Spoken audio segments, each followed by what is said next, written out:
अनिल विज हों, नायब सिंह सैनी हों, राव इंद्रजीत हों या और तमाम बीजेपी के लीडर्स हों, एक के बाद एक जिस तरह से बयानबाजी कर रहे हैं वो ये बता रहा है कि बीजेपी के अंदर खाने में जो स्थिति है वो कोई बहुत संतोषजनक नहीं है। आपस में जो तालमेल है बहुत बेहतर नहीं है। इसी वजह से लगातार चाहे अनिल विज हों या नायब सिंह सैनी हो, राव इंद्रजीत हों या और भी बाकी नेता हों, एक सुर में कहीं ना कहीं अगर देखा जाए तो बीजेपी की मुखालफत है पड़ते हैं कि अगर नायब सिंह सैनी के बाद कोई मुख्यमंत्री बनने का सबसे ज्यादा लायक व्यक्ति है तो वो अनिल विज हो सकते हैं। और ये तमाम बातें कहीं ना कहीं बीजेपी आलाकमान तक पहुंची हैं। कारण बताओ नोटिस भी जारी किया जाता है जिसको फाड़कर अनिल विज जेब में रख लेते हैं, जवाब भी देते हुए नजर आते हैं। ये कहते हैं कि अगर मेरे 32-33 जो नाम मैंने दिए थे अगर वो नाम फाइनल नहीं किए गए तो फिर मैं कोई प्रचार प्रसार नहीं करूंगा, मैं यहां से छोड़कर चल। नमस्कार, आप देख रहे हैं SPN9 न्यूज और मैं हूं आपके साथ मनीष कुमार सैनी। हरियाणा की राजनीति में माहौल काफी ज्यादा गर्माता हुआ नजर आ रहा है। अनिल विज लगातार भारतीय जनता पार्टी के साथ बगावत पर उतरते हुए नजर आ रहे थे और ऐसे में देखा जा रहा था कि लोकसभा चुनाव के बाद से ही अनिल विज कहीं ना कहीं भारतीय जनता पार्टी और नायब सिंह सैनी के लिए एक मुसीबत का कारण बनते हुए नजर आ रहे थे। और जिस तरह से वो यहाँ तमाम सियासी हमले बोल रहे थे उससे ये कयास लगने लगे थे कि कहीं अनिल विज को कांग्रेस की तरफ से कोई बड़ा ऑफर तो नहीं मिल गया, क्या कांग्रेस से कहीं अनिल विज को कोई बड़ी जिम्मेदारी तो नहीं सौंपने वाली है, या कांग्रेस ने अनिल विज को आखिर ऐसी कौन सी वो गुट्टी दे दी जिसके बाद अनिल विज के तेवर इतने बदले बदले दिखाई दे रहे हैं। हरियाणा सरकार में मंत्री बनने के बावजूद भी अनिल विज लगातार सरकार पर हमले बोलते रहे और नायब सिंह सैनी की कुर्सी पर खतरा मंडराता हुआ नजर आया।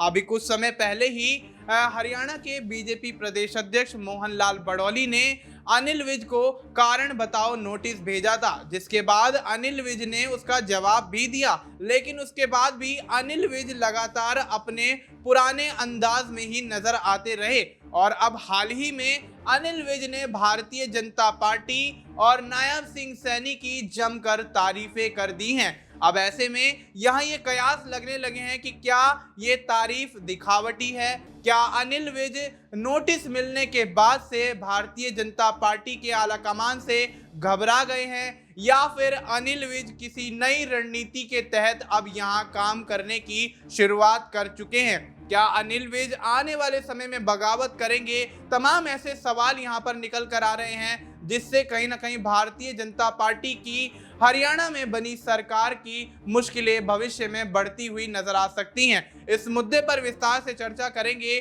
हमारे वरिष्ठ सहयोगी अमन सर के साथ। सर बहुत बहुत स्वागत है आपका।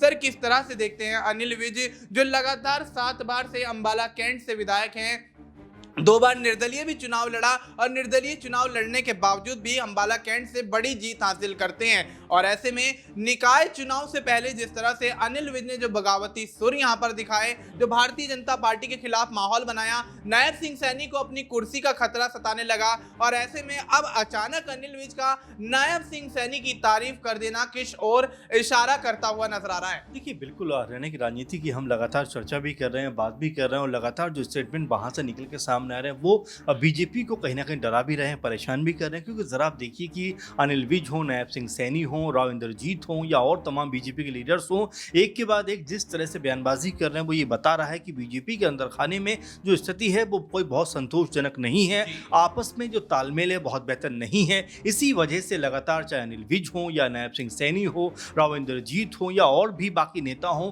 एक सुर में कहीं ना कहीं अगर देखा जाए तो बीजेपी की मुखालफत करते हुए नजर आ रहे हैं, बीजेपी के खिलाफ बयानबाजी करते हुए नजर आते हैं। आपस में जो तालमेल होना चाहिए उसको लगातार बिगाड़ते हुए दिखाई पड़ते हैं। क्योंकि देखिए निकाय चुनाव की हम लोग बात कर रहे हैं, 2 मार्च को शायद निकाय चुनाव है, तो ऐसे में ये भी कहा जा रहा है कि अनिल विज के जो सुर बदले हैं वो इसलिए बदले हैं कि बीजेपी ने उनकी मांगों को मान लिया है। और एक जो सूत्र ये भी कहता हुआ नजर आता है कि भाई अनिल विज को अभी तो बीजेपी ने मना लिया, लेकिन 2 मार्च के बाद हो सकता है अनिल विज के ऊपर कोई बड़ा एक्शन बीजेपी लेती हुई नजर आ जाए।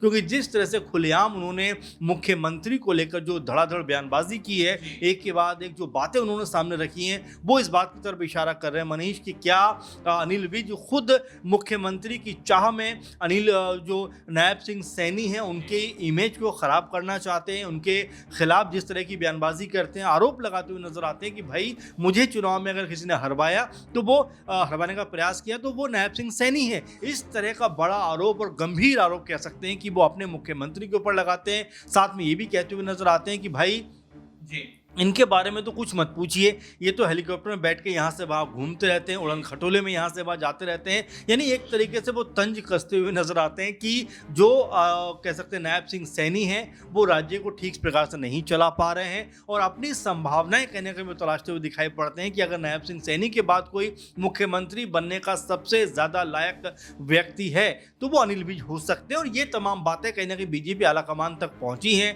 कारण बताओ नोटिस भी जारी किया जाता है जिसको फाड़कर अनिल विज जेब में रख लेते हैं। जवाब भी देते हुए नजर आते हैं, ये कहते हैं कि अगर मेरे 32-33 जो नाम मैंने दिए थे अगर वो नाम फाइनल नहीं किए गए तो फिर मैं कोई प्रचार प्रसार नहीं करूंगा, मैं यहाँ से छोड़कर चला जाऊंगा विदेश में। यानी कि अपनी पार्टी को धमकाते हुए नजर आते हैं। और ये तमाम चीज़ें उस समय होती हैं जब चुनाव सरकियों पर होता है। तो ये बीजेपी भी देख रही है, आलाकमान भी देख रहा है कि अनिल विज लगातार पार्टी की छवि को धूमिल करने का प्रयास कर रहे हैं, लगातार जो आपस में तालमेल दिखाई देना चाहिए उसको खराब करने का काम कर रहे हैं। और ये भी कह सकते हैं कि जो बीजेपी के लीडर्स हैं उनके बीच में ये भी दिखाने का प्रयास कर रहे हैं कि कोई कोऑर्डिनेशन नहीं है। और हरियाणा के अंदर बीजेपी के अंदर खाने में लगातार अब जो कह सकते हैं कि आपसी मनमुटाव जो है वो बढ़ता हुआ दिखाई पड़ता है। और ऐसी बातें सामने आएंगी तो जो विपक्षी लोग होंगे मनीष वो इसका फायदा उठाना चाहेंगे। अब बीजेपी क्या वाकई में 2 मार्च के बाद अनिल विज के ऊपर कोई सख्त कदम उठाती है, सख्त एक्शन लेती है, सख्ती से पेश आती है? ये कई तरह के सवाल ऐसे जो बनते हुए नजर आ रहे हैं कि चलिए अभी तो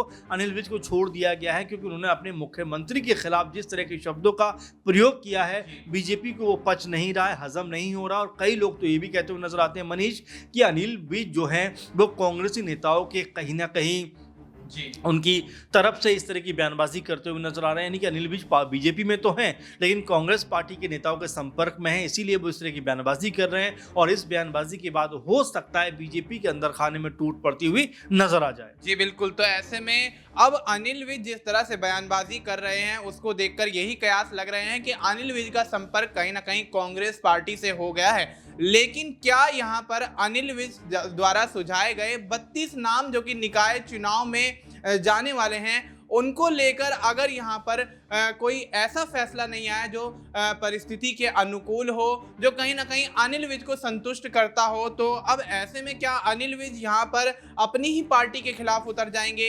या जिस तरह से सर ने समझाया कि निकाय चुनाव के बाद कहीं ना कहीं अनिल विज पर भारतीय जनता पार्टी बड़ा एक्शन ले सकती है, उसके बाद अनिल विज का क्या रुख रहेगा? लेकिन सर मेरा सवाल यहाँ पर यह रहेगा कि अगर अनिल विज द्वारा सुझाए गए ये 32 नाम बाजी मार लेते हैं, 32 के 32 नाम जीत हासिल कर लेते हैं और इनके अलावा भारतीय जनता पार्टी को निराशा का सामना करना पड़ता है, तो क्या यहाँ पर भारतीय जनता पार्टी अनिल विज पर एक्शन लेगी? और अगर भारतीय जनता पार्टी एक्शन लेती है तो कहीं ना कहीं अनिल विज कांग्रेस खेमे की तरफ तो नहीं चले जाएंगे? देखिए बिल्कुल महत्वपूर्ण सवाल आपने पूछा मनीष, क्योंकि अगर ये 32-33 जो नाम अनिल विज की तरफ से निकल के सामने आए चुनाव में लड़ते हुए दिखाई पड़ रहे हैं, अगर ये चुनाव जीतते हैं तो देखिए जाहिर सी बात है कि अनिल विज की जो स्थिति है वो मजबूत होती हुई दिखाई पड़ेगी। क्योंकि ये भी कहा जा रहा है कि भाई अनिल विज अकेले हैं, कहीं भी जा सकते हैं, कोई भी ये मानने को तैयार नहीं है कि अनिल विज के साथ में कई विधायकों का कहीं ना कहीं साथ है। तो ऐसे में अनिल विज की स्थिति मजबूत हो सकती है। साथ में अनिल विज देखिए लगातार अगर हम देखें तो जो अंबाला कैंट की सीट है वहाँ चुनाव जीते हुए नजर आ रहे हैं, 6 से 7 बार चुनाव जीत चुके हैं, अपने दम पर उन्होंने चुनाव जीता है। 90 में बीजेपी में शामिल हुए थे, उसके बाद बीजेपी से 91 में चुनाव लड़े, 95 में फिर बीजेपी से उनका अलगाव हो गया, 96 और 2000 के चुनाव में निर्दलीय चुनाव लड़ते हैं और मनीष दोनों बार जीत दर्ज करते हुए नजर आते हैं। तो ये कहा जा सकता है कि अनिल विज का दबदबा है मजबूत दिखाई पड़ता है। और यहाँ पर जो 7-8 जो 30-32 नाम उन्होंने दिए हैं, जाहिर बात है अगर इनमें से ज़्यादातर को अगर जीत मिलती है तो अनिल विज का दबदबा मजबूत हो सकता है, बीजेपी पे और दबाव वो बना सकते हैं। और साथ में ये भी दिखा सकते हैं कि अनिल विज के अलावा बीजेपी के पास कोई चारा नहीं है, अनिल विज ही है जो बीजेपी की नैया को पार लगा सकते हैं। और यही बात बारंबार हो भी रही है कि अनिल विज के बिना बीजेपी हरियाणा के अंदर कमजोर हो सकती है। जो ताकत में अभी नजर आती है बीजेपी, वो ताकत खत्म होती हुई न दिखाई पड़ सकती है। और यहाँ पर अनिल विज इस जीत के बाद, जैसा आपने प्रश्न किया है, अगर इस जीत के बाद अनिल विज का कद भी बढ़ता हुआ नजर आए तो कोई हैरत की बात नहीं होगी। क्योंकि जिस तरह से समझा जा रहा था कि उनको गृह मंत्रालय या कोई जो बड़ा महकमा वो मिलता हुआ दिखाई पड़ेगा और हो सकता है कि वो आने वाले दिनों में उप मुख्यमंत्री बनते हुए भी नजर आ जाए। देखिए राजनीतिक समीकरण होते हैं, इनको समझना जानना किसी के बस की बात नहीं होता है, सब कहीं ना कहीं कयासबाजी लगाते हैं। क्योंकि पॉलिटिकल जो चीज़ चीज़ें होती हैं वो अपना हित साधने की भी होती हैं। आपने देखा कि कोई भी नहीं समझ पा रहा था कि जी महाराष्ट्र में क्या एकनाथ शिंदे उप मुख्यमंत्री बन सकते हैं, लेकिन बने। कोई नहीं सोच पा रहा था कि सम्राट चौधरी जो इतना मुख्यमंत्री पद को लेकर बयानबाजी कर रहे थे, क्या उप मुख्यमंत्री बनेंगे, बन गए। तो ऐसे में बीजेपी के अंदर उदाहरणों की कमी है। और आप दिल्ली में अगर आकर देखेंगे, दिल्ली में लगभग प्रवेश वर्मा को माना जा रहा था मुख्यमंत्री बनेंगे, नहीं बने। फिर ये कहा जा रहा था कि उप मुख्यमंत्री बन जाएंगे, नहीं बने। तो बीजेपी की यही रणनीति रहती है कि किसको क्या देना है, किस तरह से देना है, किस लेवल पर लेकर जाना है, वो बीजेपी तय करती है। और अनिल विज के अगर यहाँ पर उनके हिस्से की जो सीटें हैं उनके कह सकते हैं पक्ष में आती हैं, या उनके समर्थक जो हैं वो जीत दर्ज करते हैं, तो यहाँ पर नो डाउट कि अनिल विज का जो कद है वो मजबूत होता हुआ दिखाई पड़ेगा। जी बिल्कुल। तो ऐसे में हरियाणा के निकाय चुनाव में अगर अनिल विज द्वारा सुझाए गए 32 नाम में से ज्यादातर की यहाँ पर जीत हो जाती है, तो अनिल विज का दबदबा कहीं ना कहीं भारतीय जनता पार्टी में हरियाणा की राजनीति में बढ़ता हुआ नजर आएगा, जिसके चलते कहीं ना कहीं भारतीय जनता पार्टी को अनिल विज को फिर से मनाने की कोशिश करनी पड़ेगी। क्योंकि अगर अनिल विज के साथ भारतीय जनता पार्टी निकाय चुनाव के बाद कोई बड़ा फैसला लेते हुए चेंजेस करती है, तो कहीं ना कहीं अनिल विज बगावत करते हुए कांग्रेस के खेमे की तरफ भी बढ़ते हुए नजर आ सकते हैं। और इससे हरियाणा के अंदर भारतीय जनता पार्टी को एक बड़ा झटका लगता हुआ दिखाई दे सकता है। फिलहाल आपको इस मुद्दे पर क्या कुछ लगता है, आप अपनी राय हमें कमेंट करके बता सकते हैं। बाकी देश और दुनिया से जुड़ी तमाम जानकारी के लिए आप देखते रहिए SPN9 न्यूज।